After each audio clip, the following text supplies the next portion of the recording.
I'd like to call to order the Santa Barbara Local Agency Formation Commission meeting for Thursday, January 4th, 2018.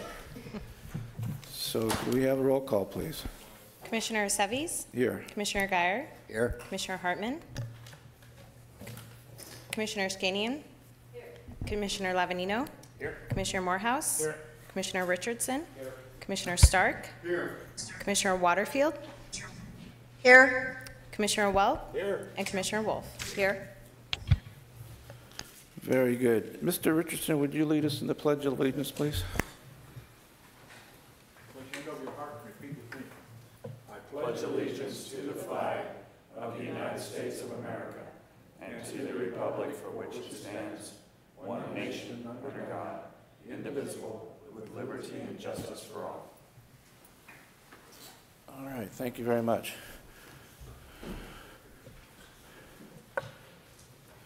May I have approval of the minutes of the November 2nd, 2017 regular meeting? So moved. Is there a second? Okay, all in favor? Aye. Any opposed? So moved. Okay, on the next item, I just want to start off by thanking the commission for allowing me to be chair for the second time around. We got a lot of work done this year, and I really, truly appreciate the commission's professionalism and how we work through the issues and our dedication to the statutes that govern the LAFCO commissions. So I want to thank my colleagues. I also want to thank staff, Jacqueline, Mike, Bill, and Paul. You guys put it all together for us. You made it happen. Jacqueline was a perfect traffic cop. She made sure that we did everything in order as we're supposed to do. And her attendance to detail as far as getting the information to us is beyond excellent. So I want to thank you very much with that. I got a light on for somebody? No? Commissioner Wolf? That's you. Your light's on. I want to talk. You'll learn. Okay, well, thank you very much. And I'm going to take the chair's last privilege. And I would like to, well, maybe we should read the next item and then I'll say something. Chair Seves and members of the commission, our next item on today's agenda is the selection of chair and vice chair for 2018. So I'd like to take the prerogative of the chair and ask for concurrence that we appoint Roger Welt as our chair for 2018 and Steve Lavanino as the vice chair. I'll second that. It's been seconded. Is there any discussion on that? Do any of you want to back out of it? Too late. Too late. All in favor? Aye. Any opposed? Congratulations, gentlemen. You have to take a roll. Mr. Chair? Yes. I'd like to start the new year off with two nitpicks. One is I guess we neglected to approve the minutes, and the second is I think you have to do a roll call on this. We did approve the minutes, and we don't need roll call.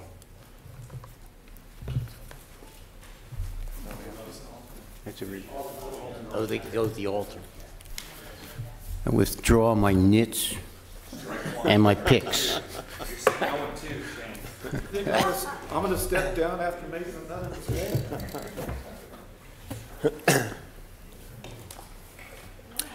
Well, thank you, everybody. I'm looking forward to the opportunity to being chair for the Santa Barbara County LAFCO Commission, and I'm certainly looking forward to having Roger on my right and Steve on my left. I did share with a few folks that most of you know that my wife and I are both retired, and so we do some traveling. But I will make sure that I look at my calendar when I'm scheduling those trips. So confer with Steve first. So thank you again. And our next item of business is a presentation of a certificate of appreciation to Commission Member Jeff Morehouse. Jeff, front and center, please. So on behalf of the commission, I'd like to give you a plaque. I'm going to miss you personally. One of the things that I really valued about Jeff was he always spoke from the heart. And he did his homework, and he had a lot of passion for everything that he did. They want to take a photo.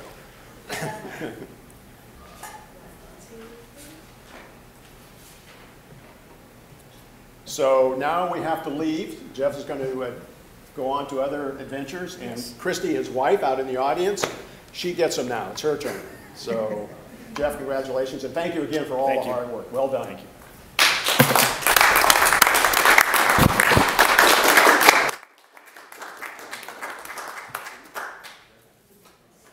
Mr. Chair, how many years service was that? How many years? 8 years.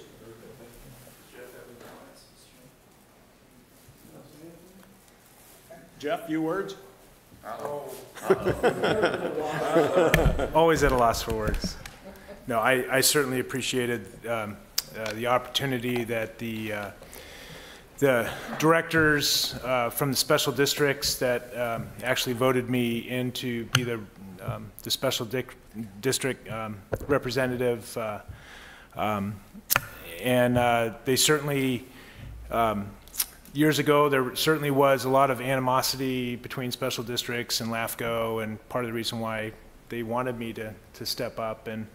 And I think that we've been able to do some, along with my fellow commissioners who serve on special districts, we've been able to really reach out to the special districts and have them be more informed and inform LAFCO a little bit more about what special districts are all about. And because truly I believe that special districts are the heart and soul of local government. And it's been a pleasure to be sitting up here representing special districts for LAFCO. I'm also going to be, it's kind of a domino effect. I'm stepping down from the Carpenter and Sanitary District after over 20 years being on that district. And so kind of a domino effect, so no longer there, no longer CSRMA, no longer CASA, no longer the Special District Association, and no longer LAFCO. And so the heart I put into here, I'm going to put the heart into Christy down there.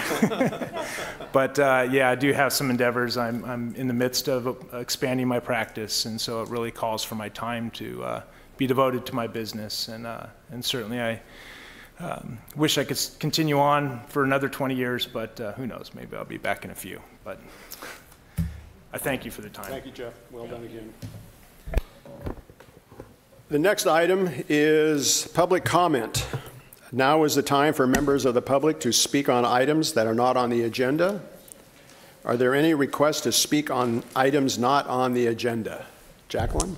Chair Walt and members of the commission, we have one request to speak, and that is in Santa Maria, and we are going to go to Peter Kargasaki.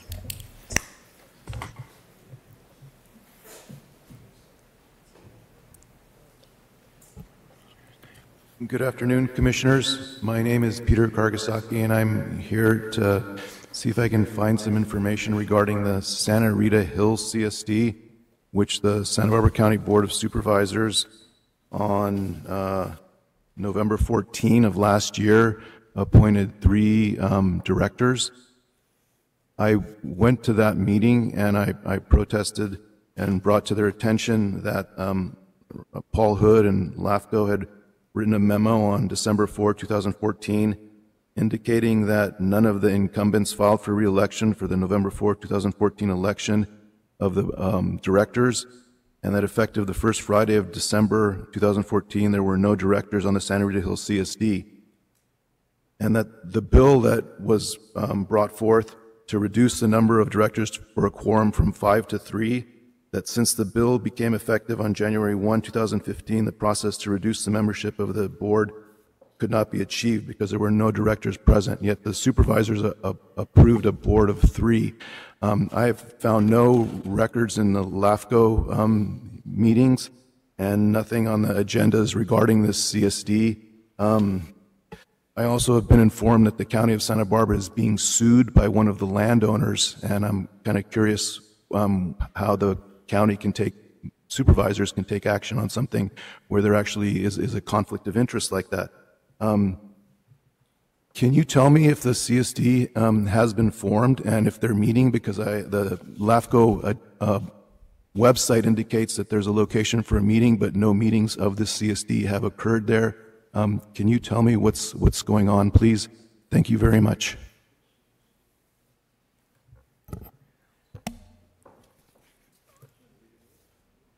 Peter, I'm going to, we're not going to make any comments as a commission, but I will refer this to staff. Mr. Chairman, members of the commission, Paul Hood, LAFCO Executive Officer.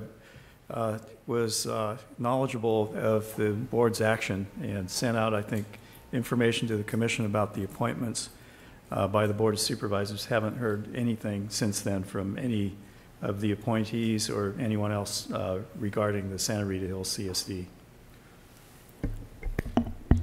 Thank you. The next item of business is approval of the consent calendar. Can I please get a motion? Excuse me, Chair. I have one follow-up question. What is the status of the Santa Rita Hills? Is it formed or is it not formed? And I think that's what Mr. Karaji's question was as well. Mr. Hood? Has it been dissolved?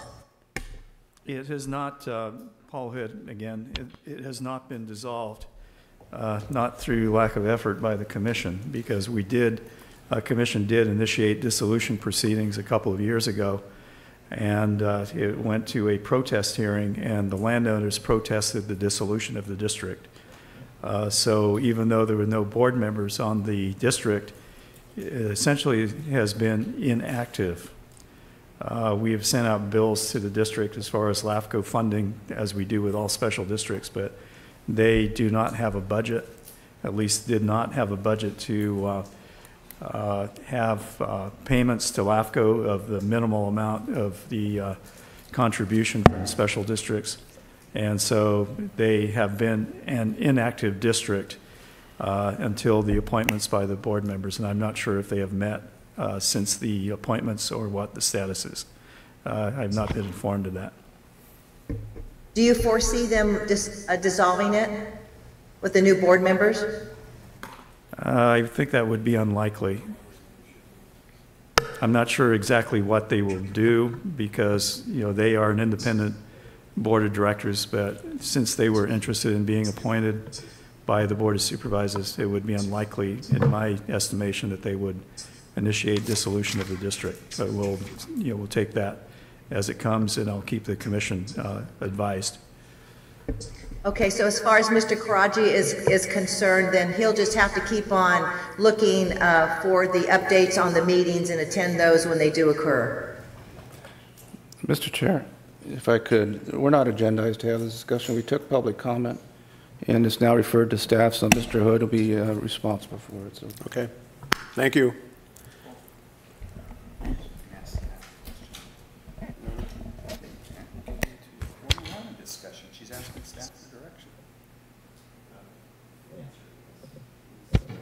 Staff, Paul?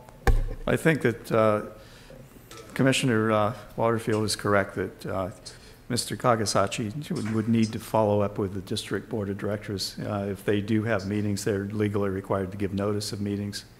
And so, you know, we're not privy to that, so he would need to follow up with the board members, the 3 board members, as to when they have a meeting and attend those meetings.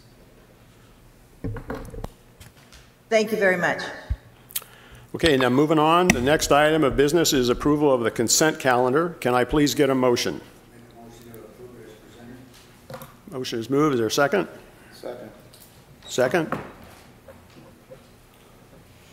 Just a roll call? No. No roll call. All those in favor? Aye. Any opposition? Thank you. Motion passes. The next item is business item number 1. Will the clerk please read that item into the record? Chair Welt and members of the Commission, business item number 1 is to consider recommendations regarding updates of existing spheres of influence. Thank you, Mr. Chairman. We do have a PowerPoint, so, oh good, didn't take that long. So I'll go through this briefly. I think the Commission has pretty much been advised over the past several months about the update to the sphere of influence review process. Again, the spheres of influence will be updated every 5 years on a rotational basis, and the Commission directed staff to schedule review and update of spheres of influence for cities and special districts in Santa Barbara County After receiving the report and discussing the update program, I was given direction to confer with local agencies regarding the need to develop new municipal service reviews to update their spheres of influence. And the Commission said that updates will be prepared as necessary if there are significant changes to the city's general plan funding levels or requested sphere of influence revisions from special districts. So in October, I sent out questionnaires to 13 special districts that were remaining on our list of districts to be reviewed. And without reading through these, they begin with the Cuyama, which is the Cachuma, should be Cachuma Resource Conservation District, and several community services districts, recreation and park districts, Lompoc Valley Medical Center, which is a healthcare district, and other districts such as the Mosquito and Vector Management District of Santa Barbara County.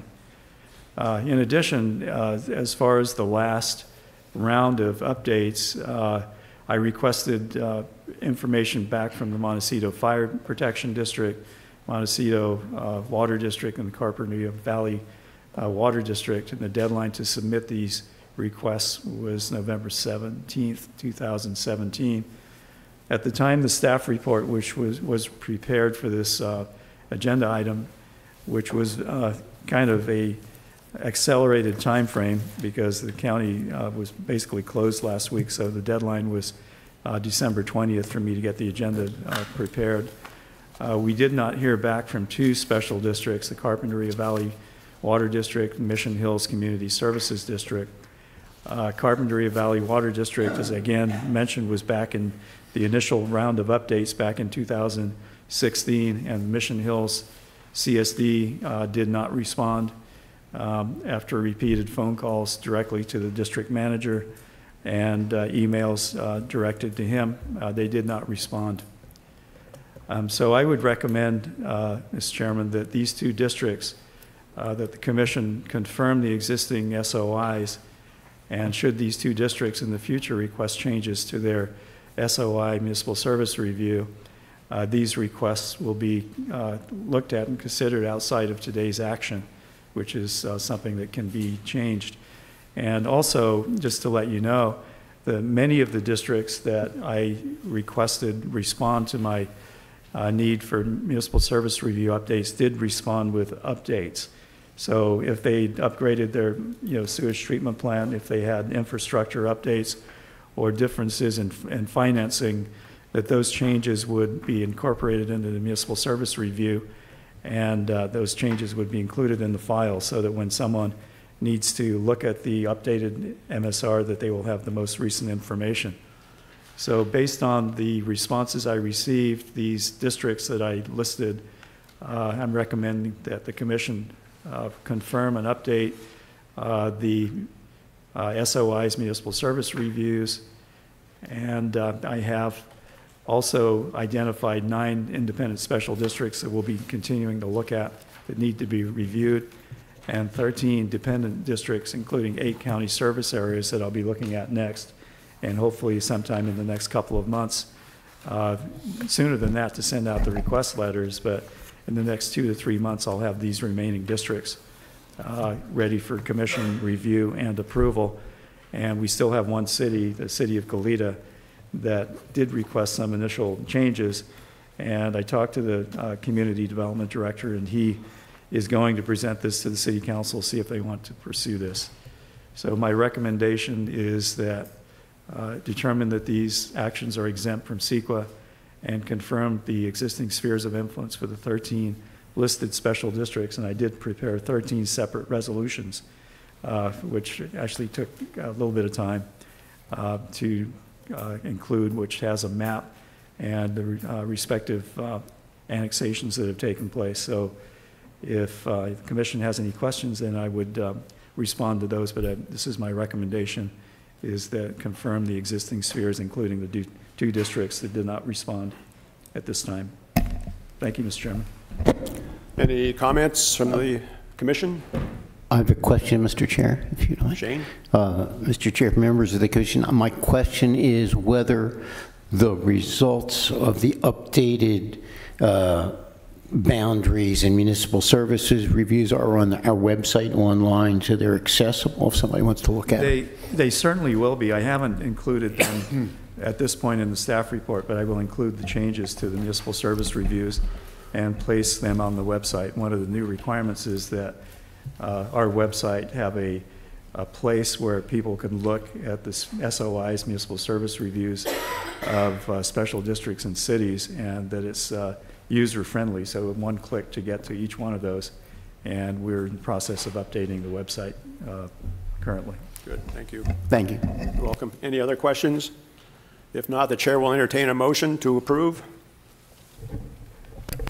I'll move staff recommendation 1A and 1B. Thank you. Is there a second? Second. There's a second. All those in favor say aye. Aye. Any opposition? Motion passes. Thank you. The next item is business item 2. Will the clerk please read that item into the record? Chair Well and members of the commission, business item number 2 is to receive and file the 2015 through 2016 audit report by Bartlett, Pringle and Wolf. Thank you again, Mr. Chairman. This is the 2015-16 audit report by Bartlett, Pringle and Wolf. And I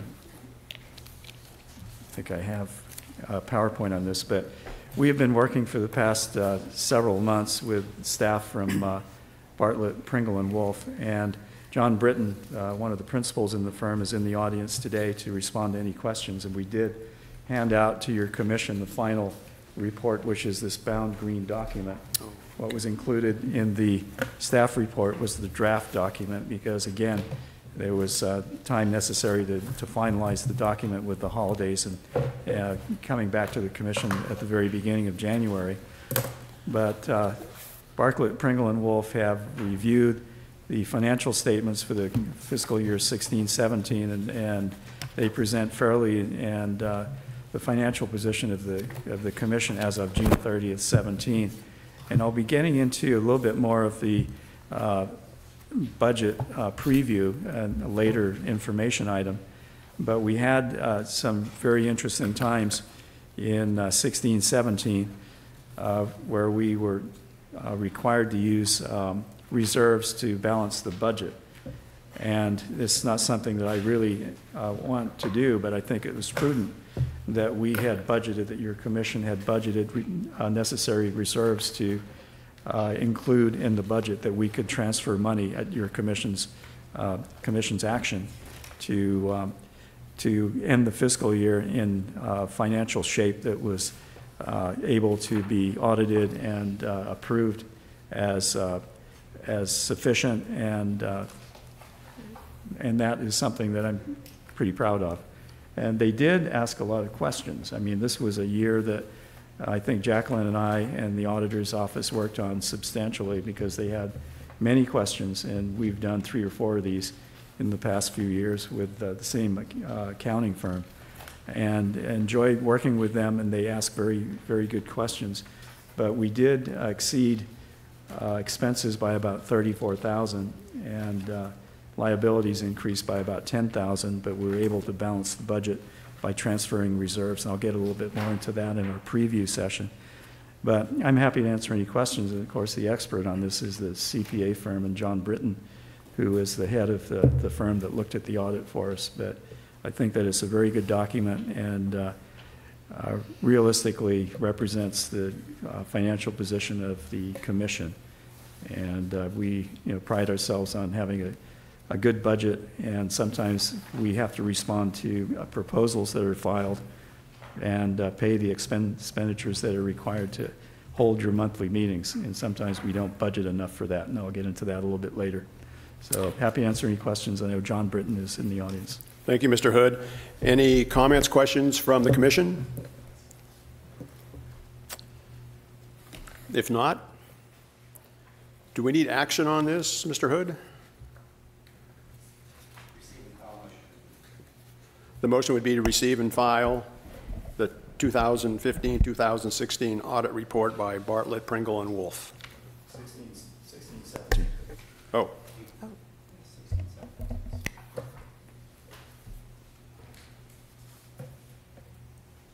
What is it? I said 16, 17. Should be 16, 17. The agenda is incorrect.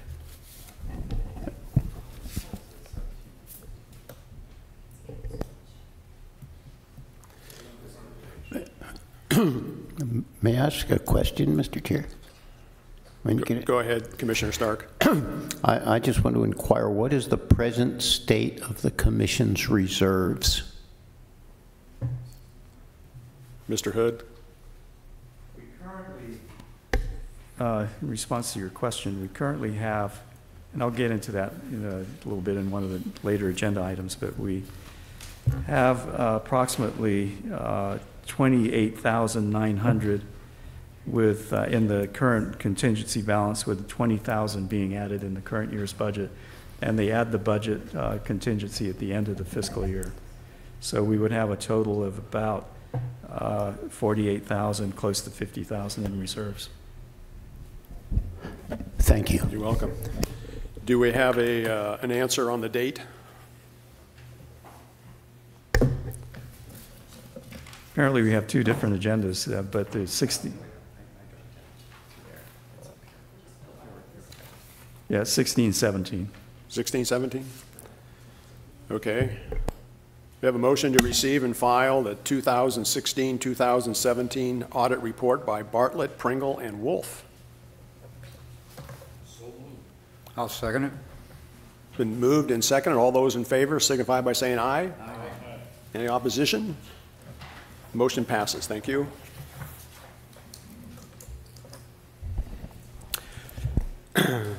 The next item is information item, back it up. The next item is to appoint 3 commissioners to the Santa Barbara County LAFCO Legislative Committee. Mr. Hood, can you give us a little bit of background on that? What does that committee do, and maybe who are the current members of that committee? The committee was appointed several years ago, but it was only last fiscal year that we actually had meetings. And currently the members of the Legislative Committee are Commissioners Aceves, Morehouse, and Lavagnino. And we did meet a couple of times to go over some pending legislation and provide feedback to the commissioners on as necessary, and also the Cal LAFCO. When we have items, legislative items that are required to take a look at, then the legislative committee is able to meet more quickly than the commission, who only meets once a month usually, unless we have special meetings. So the intent is to, first of all, look at legislative issues that affect Santa Barbara LAFCO specifically as a top priority. But secondly, to look at legislative matters that affect LAFCOs around the state, and also, through Cal LAFCO, to support their goals and objectives and their legislative platform, which your commission has adopted and is updated by the Cal LAFCO Board of Directors every year. So that's the intent. We didn't meet as many times as we could have because, as you know, legislation moves through quickly and amendments are made very fast, and we need to have responses to Cal LAFCO's requests for positions on legislation quickly, and then come back to the commission. You've given that authority to me to make some changes, but where we have legislation that's unfolding and has changes that span weeks and months, such as the Little Hoover Commission and some of the bills that were carried last year, and it's good that your commission legislative committee weighs in and is able to respond to your to the commission in general if you take a position on it. And we do. I try and update the commission on legislative matters on a monthly basis, and it seems to be working pretty well. So there is not a rotation included in the resolution. As I went back and looked at it, I think there was some understanding that there would be some rotation of membership, but it's not required by the resolution that you adopted. And so the commission could rotate, or there could be a level of interest from commissioners that have, concerns with legislation that they be appointed to the legislative committee, and it's entirely up to you. I'd recommend that you at least, contain in the commission membership, city, county, special district, and public members. It's only 3, but definitely you wouldn't want to have, all city members or, board members or special district members. So a fair allocation would be to kind of get all the positions represented, at least 3 of the 4 positions. Thank you for that. Commissioner Morehouse?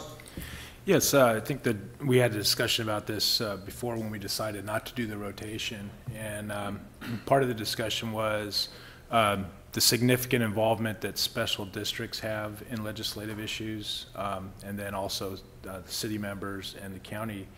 Not to discount the public member, because they truly are active also, but it seems that, I know at least with my involvement with special districts, we get a lot of information, and that includes LAFCO information that we're asked to weigh on. And so I think it's important that we do keep, although we keep it open to changing, that for now that we keep it, have the special district appointee, the city appointee, and the county appointee for now. And my recommendation, unless there's any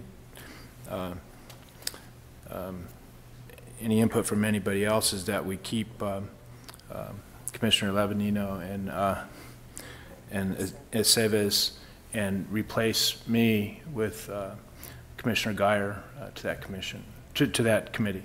That would be my recommendation in the form of a motion. I'll second that. All those in favor signify by saying aye. Aye. Any opposition? Passes, thank you. Are we good here, Commissioner Lavanino? And I pointed to 2 things today. okay, yeah. It's like I wasn't here. Got to get a pay increase. That's what happens if you're not there. You're the vice chair of the budget committee. Really? So we need one more commissioner. Nope, that's it. We're stopping right there. Got it. Okay, thank you. Okay, moving on. The next item is information item 1. Will the clerk please read that item into the record? Chair Welt and members of the Commission, informational item number 1 is to receive and file a status report on the 2016 through 2017 fiscal year billings from the county assessor and county elections. Mr. Chairman, I did send out invoices, as I promised, from the last meeting in November to try and recoup the expenditures that we were billed, expenses by the county assessor in the elections in 2016-17 fiscal year. The billings were total $62,900, approximately $10.96. The staff paid the bill. The bill was sent out September 8th. The staff paid it approximately a month later and came back to your commission in October, November to update you on how to proceed. The commission's, and we had presentations by the county clerk, Joe Holland, by the county auditor's office, and there was some discussion, in-depth discussion of countywide overhead charges and how these bills are developed. The critical thing was that we did not receive the bill until after the end of the fiscal year for the previous year's billing, and so it was not included in the budget. But the upside of this is that your processing fee schedule allows you to recover costs from the deposits that are made for applications up to the actual cost of processing, which would include these billings from the assessor and county elections. So we did send out invoices, and I included copies of the invoice. The $62,000 bill, we've so far received about $8,600 in payments, and those were for the smaller amounts. The 2 larger applications, the West Santa Ynez annexation to the Santa Ynez Community Services District and the Los Olivos formation The San Ynez District looked at it, looked at the invoice on December 20th, and correspondence from the district manager. They had some additional questions, so they did not approve the invoice. And so I pointed the district manager to the video and transcript of the November 2nd meeting, where a lot of questions were responded to on countywide overhead. The 200% countywide overhead rate had a question for him and his board, as well as it did for you as commissioners. And so I think that they're going to come back with this. Also, there was some questions about possibility of double billing for the county surveyor's map checks. But of course, the assessor and elections don't get involved in the county surveyor's billing of checking the maps, and that's funded directly. They pay a deposit, and then they're given additional bills for large applications, so they are not on the hook for any kind of double billing included in these costs. Los Olivos community is again reluctant, although they are willing to, I think, process the application and process the invoice sometime in this month. And I will be meeting with them this evening as their candidates forum, and I will remind them that there is still a pending invoice. So I'm hoping that we can get some response to this within the next couple of months, and that they would pay. And so we'll see. I don't really have any more questions. I think, what you asked me to do, and so we'll wait and see if, how the payments come in. But they do owe money to the commission to offset the expenditures that we were billed by the assessor and elections. Well, thank you for attending the meeting and also addressing the financial issue. Good, well done. Any questions? I do have a question. Obviously, we're going to be carrying the monies due on our books as accounts receivable. But do we have a policy that if one of those groups comes back for further work before LAFCO, that the work is denied until their bill's paid up? Or do we have to bring that back to the commission? I'm not sure it's a policy, but it's something that would be reasonable to expect that they would settle up on past applications. If they submitted new applications, that there's some amount due that would be added to their processing fee if they haven't paid by then. Honestly, I'm hoping that doesn't happen, but I think that they need more information, and I'm willing to work with them on providing additional information so that they can pay the bill. Both of these were very significant, as was pointed out, as you pointed out as chairman the past year, and required an extensive amount of time from your commission staff and from the assessor and the elections office in terms of notices. The one annexation was over 400 homes and 400 acres in San Ynez. So it's a very large proposal. And Los Olivos, again, we had, not sure how many hearings we had on it, but somebody mentioned we had 8 separate LAFCO commission public comment periods on this Los Olivos. So I'm hoping that they would, when they have sufficient information, that they would cut a check and send it to us with the invoice. If not, I'll send out additional invoices. I understand that this situation is unique to us because of the billing issues. But I think this is a teaching moment for us to make sure that no other accounts are basically overdrawn because lack of notification. So my second question is, the last time Mr. Holland was here, he talked about creating a billing process that each entity would have its own number, get reported back as to what their balances are, so that we would not be in this situation again. Has that been done?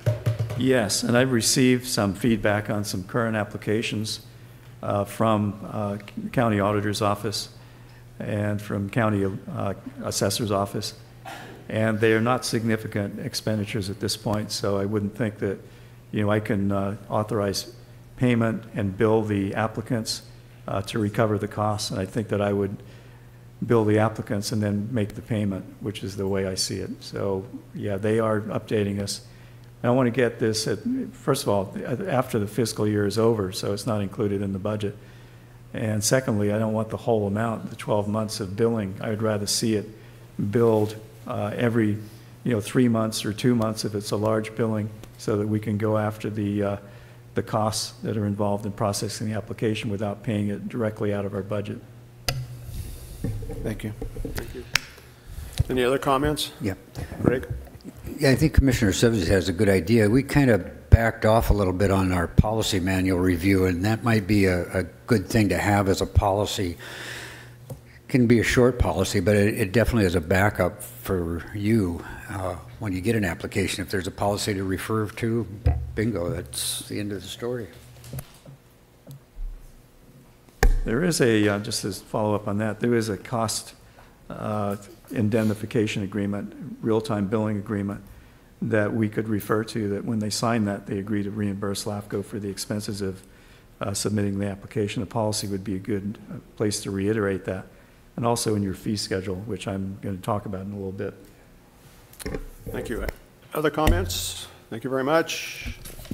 Moving on. The next item is information item 2. Will the clerk please read that item into the record? Chair Welt and members of the Commission, informational item number 2 is to receive and file a preview report of the 2018 through 2019 SB LAFCO budget.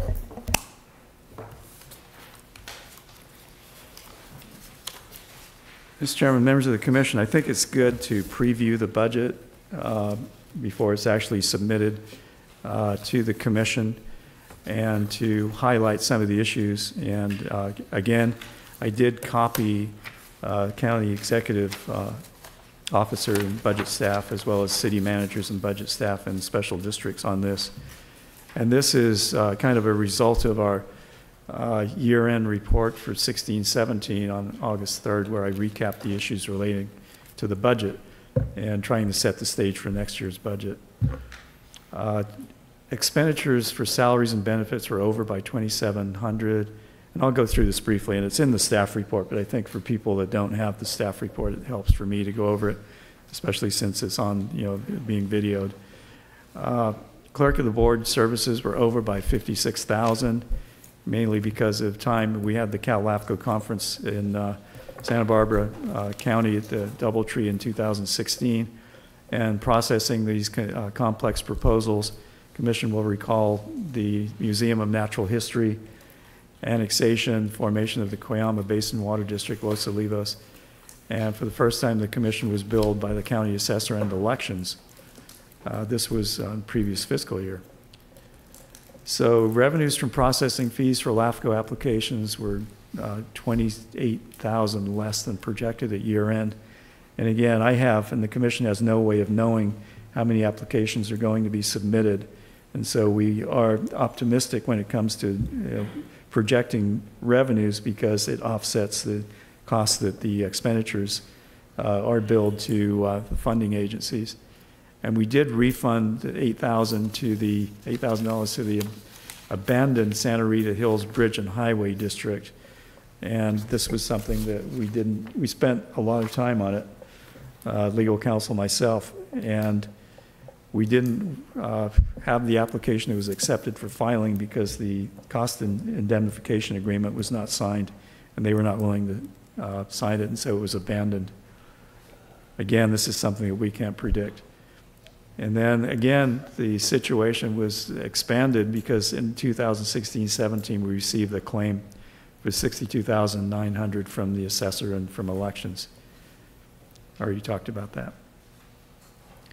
And the budget was balanced by a transfer of contingency funds. Luckily, we had money in the contingency. I transferred $100,000 from contingencies to cover the overages in the budget. We only needed $81,000, so the remaining $28,000 was not used. It remained in contingencies. And again, as I mentioned previously, $20,000 was added by the Commission for 17-18. So we have about $60,000, $58,900. Assuming that we won't use any of that again by the end of this fiscal year. So the bottom line is that, the way that the office is structured, and I've gone over some funding, staffing options for the Commission, but we respond basically to applications that are submitted to us. So when we process an application, it's hard to tell how complex or how difficult it is as far as processing. It's difficult to set a budget on that. And so the contract staff that you have, I get paid the same regardless, but we have the clerk's office that we contract with for commission clerk services. We have legal counsel through county counsel's office, and bill provides that, but they bill based on an hourly rate, and they include overhead. So it's hard for me to predict when I give you a budget, what that's going to be and at year end. And now we have a real-time billing arrangement, so we need to develop that in the fee schedule and be more prudent when it comes to billing the applicants to offset the actual time spent on processing proposals. So what I'm proposing to do, and the county, the cities, and the special districts, and the commission, for that matter, should know that I'm looking at recommending replenishment of reserves to a reasonable amount, 30 to 40% of the operating revenue, and to offset what we used in the current fiscal year. Funding for legal fees and clerk to the board services needs to be increased, because we went over. The budget was $60,000. We went over by almost double that. So I think that we need to put that into the budget for the future fiscal years, for next fiscal year, and develop and implement a real-time billing arrangement in the processing fee schedule. And this will be developed in conjunction with the 2017-2018-19 SB LAFCO budget. So I'm prepared and have sent out, as I mentioned, notices to county, city, and special district members, but I think our budget is going to go up. Now, again, if we don't use that by year end, say we don't have a lot of complex proposals and we are successful in recovering costs from the applicants on the assessor and elections costs, then that money would go back into reserves, and the amount requested in the following fiscal year, the 19-20 budget would be reduced substantially. But I think it's prudent to have a sufficient operating budget and to develop that in the next year's budget cycle. So I'm happy to answer any questions, but that is what I'm proposing. Thank you, Mr. Hood. Any questions? Commissioner Wolf. Thank you, Mr. Welt. Mr. Hood, so, I was just looking at the report we got from Bartlett, Pringle, and Wolf, and I'm on page 8, if you have that. And I'm really just trying to reconcile, sometimes fiscal year and end of the year dates don't always coincide, but I just need some clarification, if you could help me. Are you there on page 8? Okay. Yes. So it looks to me that the other governmental agencies, the revenue is mildly increased from 16 to 2017, but the planning study services went from 50,000 in 2016 to 11,000 in 2017. So that is the issue that you are seeing, as I understand. The processing fee, the applicant fees. So is this the issue that you've been raising, that we haven't been charging enough for the processing fees? We have increased our fee schedule fairly significantly, but again, it all depends on how many applications we receive. And the previous year we received, 50,000 in revenues. And this last year we only received 11,000. So what we bill the funding agencies is much, is a higher rate when we don't receive the revenues. So what I budget for is only recovered from what I charge, what your commission charges the county and the cities and the special districts. So it's 1/3 each. So we did get in 16, optimistically, I thought, well, that's going to be a pretty, this could be a trend in the future, but it's not always that way. We get less applications, and the application fees don't meet the budgeted amount. But I thought we were just saying that we had a lot more work that we just had last year. And this is 16-17, so we have, That's what I'm trying to understand. Yeah. So we're talking different years?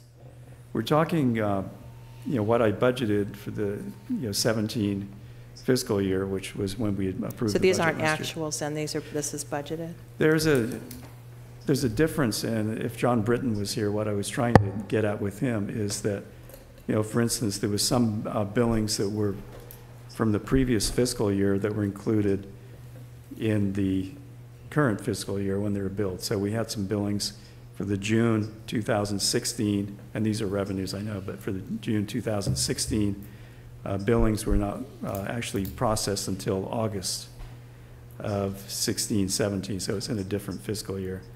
So what we need to do is be more accurate as far as projections. And there's always a temptation to say, well, you received a large amount of revenues from applications, and so you put that into the next year's projection, and it's not always what ends up being correct. Okay. And then if you could go down to the legal fees and the professional and special services, and again, just help me understand, because I thought you had said that the legal fees were almost double than they were in 2016, but it looks like they've gone down, if this is Actually, actuals. The clerk to the board fees, which is was double. Okay, so legal fees went down. Again, am I looking at actuals? Yes. Okay, so legal fees are going down because Mr. Dillon is now no longer. No, I know, but I just wanted to be clear. So the legal fees are going down. Legal fees are going to go down. And also professional and special services has gone down. And what is that? Who does that involve? Some of that is outside consultants, and we pay the county surveyor's office to keep our maps up to date. We give them money for that. And I'm not sure why it was only $21,000 compared to $35,000, because we give them $30,000 in fees. So it could be having to do with when they were paid for the fees. There's also costs of recording the LAFCO meetings and that kind of thing. That's included in professional and special services, but it's a consultant fee. Okay. All right. Thank you, Mr. Chair. Mr. Chair, I have a question. It's Etta in Santa Maria. Go ahead, Etta. I have a question for Mr. Hood, where he indicated that for the first time the commission was billed $11,000 by the county assessors and elections for signature verifications. Was signature verifications in the past done free? Well, at least, Commissioner Waterfield, at least since I've been the executive officer, it was something that was absorbed as a cost of doing business by the assessor's office and by elections. And when I was in San Luis Obispo, LAFCO, I was never billed, the commission was never billed for those services. I think that it's, the financial environment has changed, so that if there's an opportunity to recover costs, then I think the departments, and I don't want to speak for the county representatives on LAFCO, but a lot of departments are looking for ways to bill outside agencies and recover costs. And I don't recall that this has ever happened in the past, at least since 2013-14 fiscal year.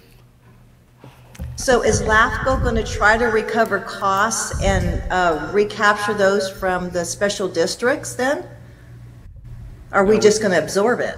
No, we have sent out invoices to the applicants we discussed previously, that we're trying to recoup the costs from. The major ones are the Santa Ynez CSD and the Los Olivos district, and so we're trying to recover costs from them. So the county assessors can go in at any time and create new ways to increase their revenue, and this is one of them, without any kind of supervisorial approval? I'm just trying to understand the system. I can answer that if you'd like me to. So we have a county policy, and I don't know if the city has one, that we have full cost recovery. So when whoever it is, whether it's somebody off the street or an outside agency comes in, and if you looked at the amount of hours, I mean, we're talking about if something that was done for free before, I don't think anybody expects our assessor's office to verify tens of thousands of signatures in the hours that were involved in this for no cost. So we have a policy at the county of full cost recovery. So when you come in and use our service, it is what it is. And In this case, it's up to the applicant to pick up the cost. So those people that were attempting to hold an election, they have to pay the cost associated with what the cost the county is experiencing. So that's what it is. So it's based off of a board policy of full cost recovery. But Supervisor Lavanino, in an election year, wouldn't they have that information accumulated already, and then all they have to do is just tabulate what they needed? This was a special election, and every week people are moving. This is, the law associated with this is very complicated. You can't just say, well, based off of last year's election, we're just going to send out to these addresses. You have people moving, every single address had to be looked at, examined, confirmed, made sure, and verified. Okay, thank you very much. I would like Thank you. I'll get to you. You're number 2. Okay. Commissioner Geyer. Okay. Well, a comment just on the last question. I think yes, in this particular case, it was recovery from a special district, but I think a better way to put it is recovery from the applicant. Applicant, right? Yes. I would be interested when we get to budget time. I was involved, I don't know, 6 or 7 years ago and when some commissioners were helping with the budget, and I learned a lot during that time. And I realized that in the budget, it is just a prediction for the application fees. And I think it would be a good exercise for us to look at possibly not including application fees as a revenue source. Look at it with it and without it, and the possibility of going forward with a budget that actually doesn't include revenue source. And then as that revenue source comes in, it will just automatically balance out for the coming year. If we have excess funds, we can choose to put that into the rainy day fund or contingency fund, or we can just apply it towards the coming year's budget to reduce the amount of what people pay, or what district participants pay. So rather than to have this variable prediction in there, it may be better, at least to look at it anyway and see what the budget would look like without it, because we're only talking about less than $30,000. Right. Thank you. Any other comments? Yes, because I'm number 2. You're number 2. Commissioner, I haven't forgotten.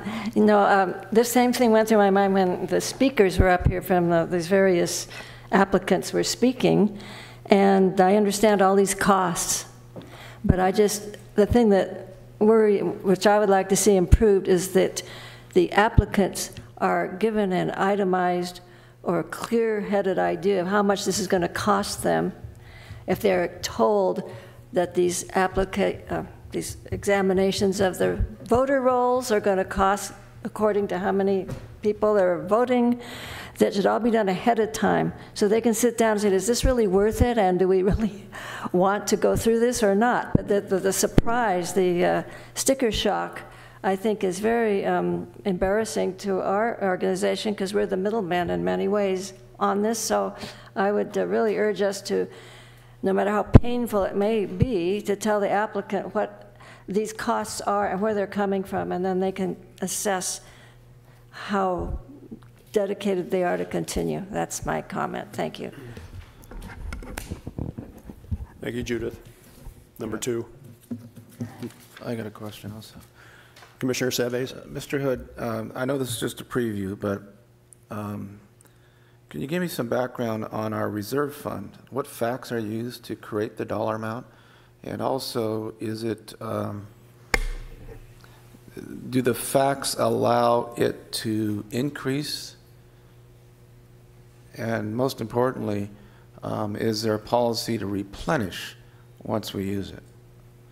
And maybe that's a budget question that needs to come back when you give us a presentation. I think you're correct. I think it should be a policy, but just as a general accounting rule, in budget development, I think that it's prudent to have reserves that are 30 to 40% of the operating budget, particularly in situations like LAFCO, where you don't have much leeway if you are billed staff time by clerk's office or by legal counsel. You can't really just say, well, we're not going to have a LAFCO meeting, or we're not going to, process this application because, it's costing too much. So it might be good to have a policy that says that we would at least replenish, reserve funds up to a 30 to 40% rate, which is what I mentioned in my presentation, and see how that works. There's always, again, the chance that if we don't use it, it goes back into, it goes back into the operating budget or something like that. So we don't just continue to, put money at a 30 or 40% rate into reserve so it gets to be more than the operating budget. The following year we could recommend that zero be placed in there, but a policy might be good so that I'm not just operating from what I know is general practice, but something that your commission has approved. Okay, and I think that we're going to have to come up with a very clear definition as we go out to our members as to why we have this account and what is it funding, because most of us come from an environment where we look at our revenues stopping and how do we continue our operation. So I think as a LAFCO commission, we have certain things we have to do, so we have to make sure that we have the monies to do it, and that's why the reserve needs to be appropriate. I don't know if it's a 2-month operation or a 3-month operation, but I think that needs to be clearly defined as we go into our budget process. I think it's mainly for unexpected expenditures. Like if we had a lawsuit that was filed, for instance, we wouldn't, we would need to, unless there was an indemnification clause where the applicant, if they filed suit, we recover the costs. That, a rainy day fund, that something happens that are unanticipated expenses that you would use reserves for. It's generally not meant to be just part of the operating budget, and it requires your commission to approve the transfer from money from contingencies and reserves into the operating budget. So it's not something that I just say, well, we're going to use reserves for. The commission needs to approve it. So that's kind of the, the watchdog approach. Thank you. Commissioner Geyer. Yeah, I agree. I think a clear policy, a simple policy, and maybe even try to tie that in with the budget, have a proposed policy at the time we adopt the budget and adopt a policy at the same time, because it does give clarity to the participants. All right. Thank you very much for those comments. We will now go to commissioner announcements and any request for future agenda item. Any comments? Commissioner Waterfield, any comments? No, sir. Thank you. No, sir. Thank you. Hearing no comments, we will move to the next item. We will now go to the executive officer's comments. I just have a couple of quick things. I'll be attending a candidates forum tonight in Los Olivos at 5 o'clock, where the 5 candidates for the board of directors of the district are presenting themselves to the community, and the election is on the 30th of January, and we will be going back. If it's successful, it includes a 2/3 vote for a special tax, and the canvass of election results will be presented to the Board of Supervisors, and following that, LAFCO will issue a certificate of completion or make a determination of the election that was not successful. So I'll be presenting some of that tonight in Los Olivos. And also the CSDA chapter is meeting in March 26th in Santa Ynez to select a special district representative. Unfortunately, we're losing Commissioner Morehouse, and so there will be a replacement for Jeff, and also to select a representative to the countywide RDA oversight committee that would be made up of a special district representative, also appointed by the special district selection committee. So those are just a couple of things, and that's all I have. Great. All right, thank you very much for that. Thank you, everybody. We are now adjourned to Thursday, February the 1st. Thank you. February 1st. In Santa Maria.